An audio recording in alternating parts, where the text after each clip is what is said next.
Now, it's amazing what doesn't exist in the real world.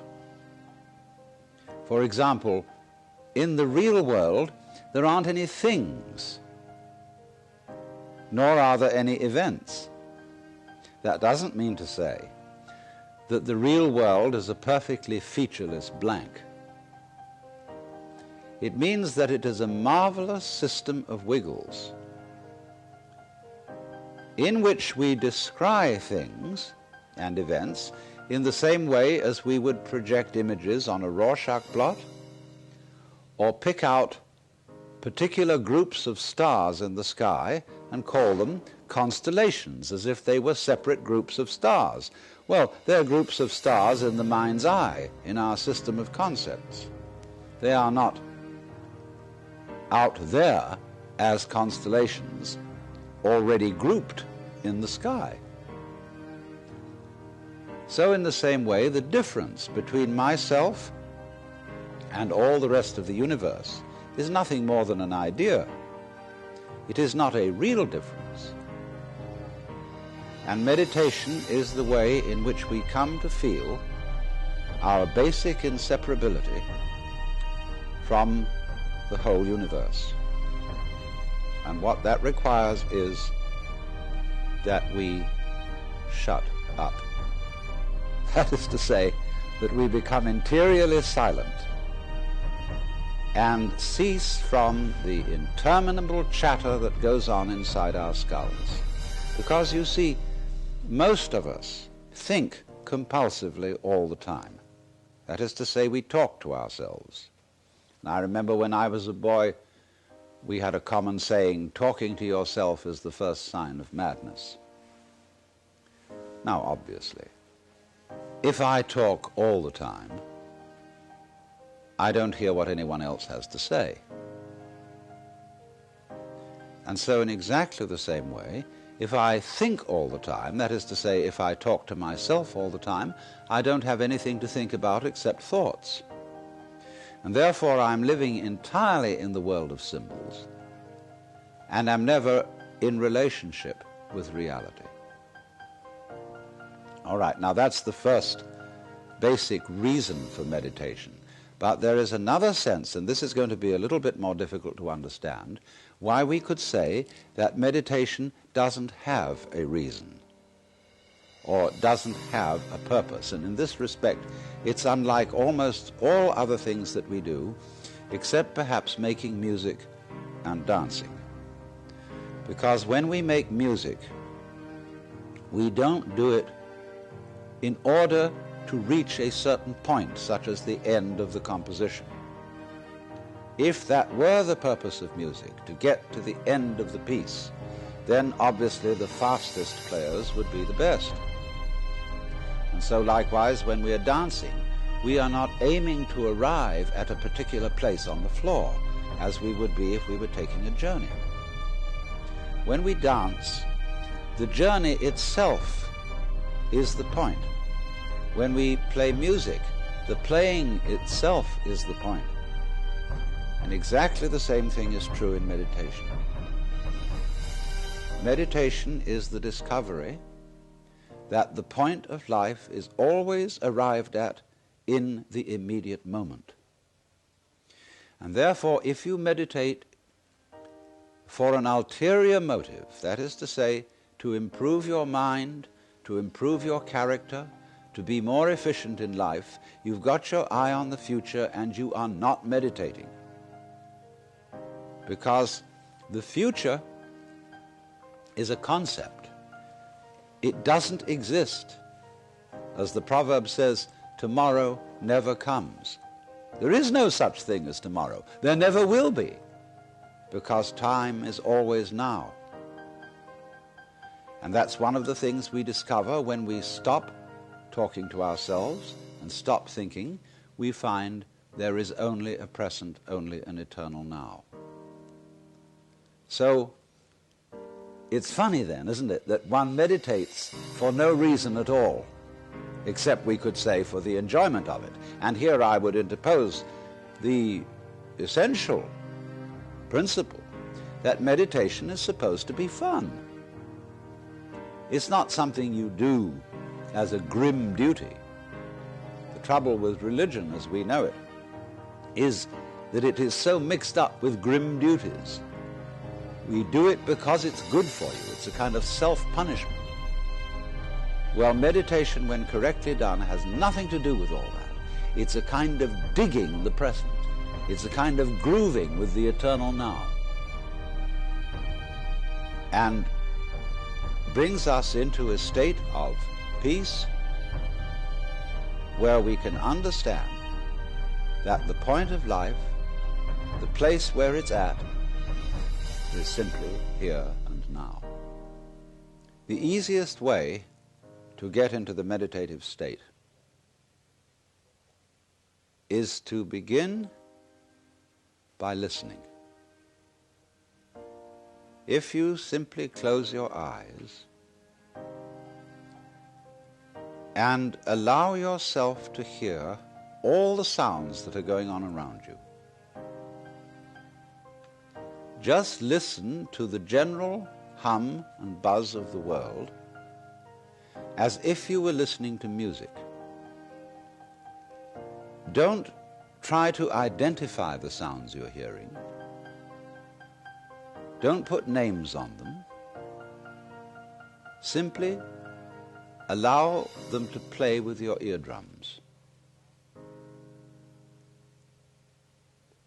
And let them go. In other words, you could put it, let your ears hear whatever they want to hear. Don't judge the sounds. There are no, as it were, proper sounds or improper sounds, and it doesn't matter if somebody coughs or sneezes or drops something. It's all just sound. And if I am talking to you right now and you're doing this, I want you to listen to the sound of my voice just as if it were noise. Don't try to make any sense out of what I'm saying, because your brain will take care of that automatically. You don't have to try to understand anything. Just listen to the sound. As you pursue that experiment, you will very naturally find that you can't help naming sounds, identifying them, that you will go on thinking, that is to say, talking to yourself inside your head automatically. But it's important that you don't try to repress those thoughts by forcing them out of your mind, because that will have precisely the same effect as if you were trying to smooth rough water with a flat iron. You're just going to disturb it all the more. What you do is this. As you hear sounds coming up in your head, thoughts, you simply listen to them as part of the general noise going on, just as you would be listening to the sound of my voice, or just as you would be listening to cars going by or to birds chattering outside the window. So look at your own thoughts as just noises. And soon you will find that the so-called outside world and the so-called inside world come together. They are a happening. Your thoughts are a happening, just like the sounds going on outside. And everything is simply a happening, and all you're doing is watching it. Now, in this process, another thing that is happening that is very important is that you're breathing. And as you start meditation, you allow your breath to run just as it wills. In other words, don't do at first any breathing exercise, but just watch your breath breathing the way it wants to breathe. And notice a curious thing about this. You say in the ordinary way, I breathe, because you feel that breathing is something that you are doing voluntarily, just in the same way as you might be walking or talking. But you will also notice that when you are not thinking about breathing, your breathing goes on just the same. So the curious thing about breath is that it can be looked at both as a voluntary and an involuntary action. You can feel on the one hand, I am doing it, and on the other hand, it is happening to me.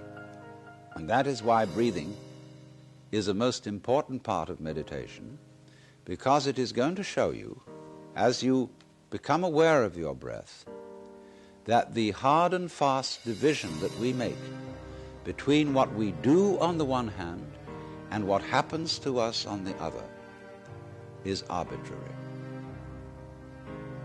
So that as you watch your breathing, you will become aware that both the voluntary and the involuntary aspects of your experience are all one happening. Now that may at first seem a little scary, because you may think, well, am I just the puppet of a happening, the mere passive witness of something that's going on completely beyond my control? Or on the other hand, am I really doing everything that's going along? Well, if I were, I should be God. And that would be very embarrassing, because I would be in charge of everything. That would be a terribly responsible position. The truth of the matter, as you will see it, is that both things are true. You can see it that everything is happening to you, and on the other hand, you're doing everything. For example, it's your eyes that are turning the sun into light. It's the nerve ends in your skin that are turning electric vibrations in the air into heat and temperature.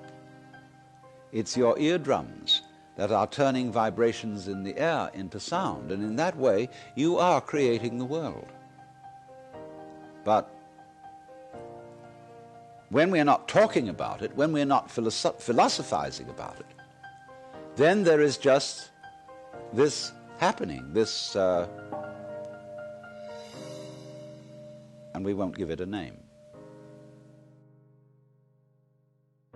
So then, let me connect this with the problem of birth and death, which puzzles people enormously, of course. Because in order to understand what the self is, you have to remember that it doesn't need to remember anything. Just like you don't need to know how you work your thyroid gland. So then, when you die, you're not going to have to put up with everlasting non-existence, because that's not an experience. A lot of people are afraid that when they die, they're going to be locked up in a dark room forever. And sort of undergo that. But one of the most interesting things in the world, this is a yoga, this is a way of realization. Try and imagine what it will be like to go to sleep and never wake up. Think about that. Children think about it. It's one of the great wonders of life. What will it be like to go to sleep and never wake up? And if you think long enough about that, something will happen to you. You will find out, among other things, that it'll pose the next question to you. What was it like to wake up after having never gone to sleep? That was when you were born. You see, you can't have an experience of nothing. Nature abhors a vacuum. So after you're dead, the only thing that can happen is the same experience, or the same sort of experience as when you were born. In other words, we all know very well that after people die, other people are born. And they're all you. Only you can only experience it one at a time. Everybody is I. You all know you are you.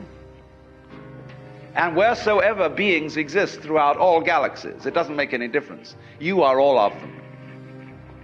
And when they come into being, that's you coming into being. You know that very well. Only you don't have to remember the past. In the same way, you don't have to think about how you work your thyroid gland or whatever else it is in your organism. You don't have to know how to shine the sun. You just do it. Like you breathe. Doesn't it really astonish you that you are this fantastically complex thing? And that you're doing all of this and you never had any education in how to do it? You never learned, but you're this miracle? Well, the point is that from a strictly physical, scientific standpoint, this organism is a continuous energy with everything else that's going on. And if I am my foot, I am the sun. Only we've got this little partial view. We've got the idea that, no, I'm just something in this body. The ego. That's a joke. The ego is nothing other than the focus of conscious attention. It's like a radar on a ship. The radar on a ship is a troubleshooter. Is there anything in the way? And conscious attention is a designed function of the brain to scan the environment, like a radar does, and note for any trouble-making changes. But if you identify yourself with your troubleshooter, then naturally you define yourself as being in a perpetual state of anxiety. And the moment we cease to identify with the ego and become aware that we are the whole organism, you realize as the first thing how harmonious it all is. Because your organism is a miracle of harmony. All this thing functioning together. Even those corpuscles and creatures that are fighting each other in the bloodstream and eating each other up. If they weren't doing that, you wouldn't be healthy. So what is discord at one level of your being is harmony at a higher level. And you begin to realize that, and you begin to be aware too that the discords of your life and the discords of people's life, which are a fight at one level, at a higher level of the universe, are healthy and harmonious. And you suddenly realize that everything that you are and do is at that level as magnificent and as free of any blemish as the patterns in waves, the markings in marble, the way a cat moves, and that this world is really okay. And can't be anything else, because otherwise it couldn't exist. But the reality underneath physical existence, or which really is physical existence, because in my philosophy there's no difference between the physical and the spiritual. These are absolutely out-of-date categories. It's all process. It isn't stuff on the one hand and form on the other. It is pattern. Life is pattern. It is a dance of energy. So I will never invoke spooky knowledge. That is to say that I've had a private revelation or that I have sensory vibrations going on a plane which you don't have. Everything is standing right out in the open. And it's just a question of how you look at it. So you do discover, when you realize this, the most extraordinary thing to me that I never cease to be flabbergasted at whenever it happens to me.